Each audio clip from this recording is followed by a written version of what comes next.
My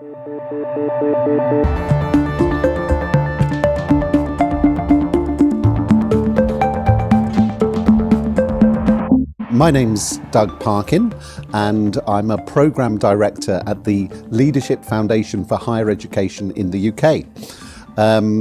Leadership is about people's energy, and it's about connecting people's personal energy with a purpose. Connecting people with purpose or connecting the purpose with people. Both ways round are important. And whether that's through inspiration, whether that's through social exchange, whether that's through creating a wonderful environment in which people can flourish, the list goes on. There are all sorts of ways of engaging people's energy to help people discover ways in which they can invest freely their own energy in something that is meaningful and that matters to them. You can think about a spectrum of leadership, from the heroic leader to the humble leader, and every kind of style that sits along that spectrum. And your perspective on what leadership is likely to influence how you lead. So if you think leadership is about command and control, that's very different to if you think leadership is about serving and enabling. So with those notions of leadership come very different values. Leadership always happens in a context. And so the specific context, the sectoral context, the political context, whatever it is, will determine also what leadership is. Leadership is a very values-driven activity. The more we are aware of ourselves and our frailties, the more authentically we can disclose ourselves to others, the stronger the leadership dialogue we'll have with others as a result.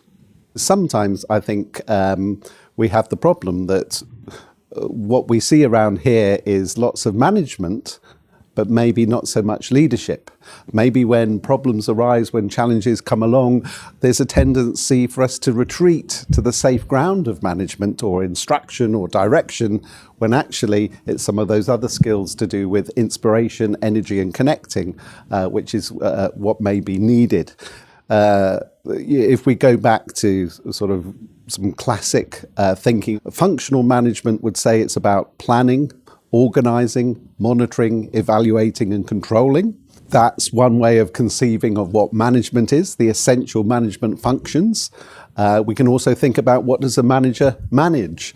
And there's a lovely acronym called PRAISE that we can use, that people manage people, resources, activity, information. They manage themselves and they manage the environment. So we've got a couple of little thought tools for what management is there. What is leadership? Well, a nice little thing for thinking about leadership is something called VIDA, which is something I came up with. So leadership is about vision, energy, engagement, direction and alignment. So vision developed with a group, a shared vision of a better state, creating energy around that vision, engaging people with that vision, and then directing and lining activities towards that vision, I think is very much what leadership is about. And the other distinguishing feature perhaps is that management is about the present and leadership is about the future. And we need both. They may be captured in the same person, they may be captured in different people.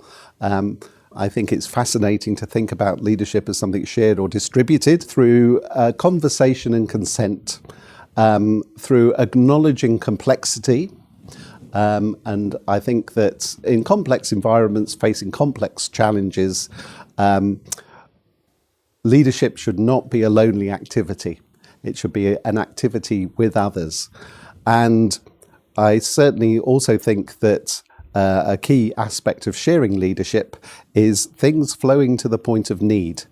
Working with multiple partners, with multiple stakeholders, with amazing people, with great intellectual capacities, with professional service colleagues who are highly expert in what they do and have marvellous skills in terms of coalescing services for the benefits of institutions, for the benefits of students.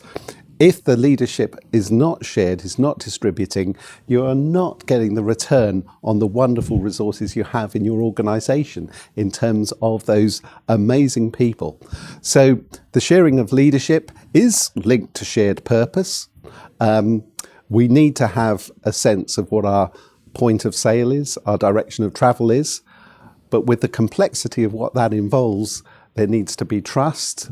There needs to be far more than just delegation. There needs to be empowerment of individuals. Within the context of higher education, I think that another feature of leadership, or another key relation of leadership, is with change. And the higher the stakes of change, the more the leadership function or the leadership inspiration needs to be present and evident. A few things to think about in terms of the unique challenges of leadership in university contexts in higher education is that, first of all, success is very multifaceted. Universities are not doing one thing, they're doing many things. Research, learning and teaching, knowledge exchange, local community engagement, internationalizations, transnational education, multidisciplinary research, the list goes on. And so success is across many fronts. And so you have to engage people, their hearts and energies in many endeavours, which is a very challenging thing for leaders to do, or to coalesce a single vision around those multiple perspectives. I think that in university contexts, the politics can be quite complex. I think that the relationships can be quite interwoven. I think that power relationships can be quite hazy. And so many leaders are leading through influence rather than traditional authority. And influence requires relationship and trust. And so I think that requires a particular quality of leadership and the nuance or finesse of leadership to achieve that. So I think that the higher education environment certainly needs leadership, and I think it needs very high caliber leadership from people who are very self-aware, who can speak the truth with their own voice, who can be authentic, but who can also make difficult decisions in difficult circumstances.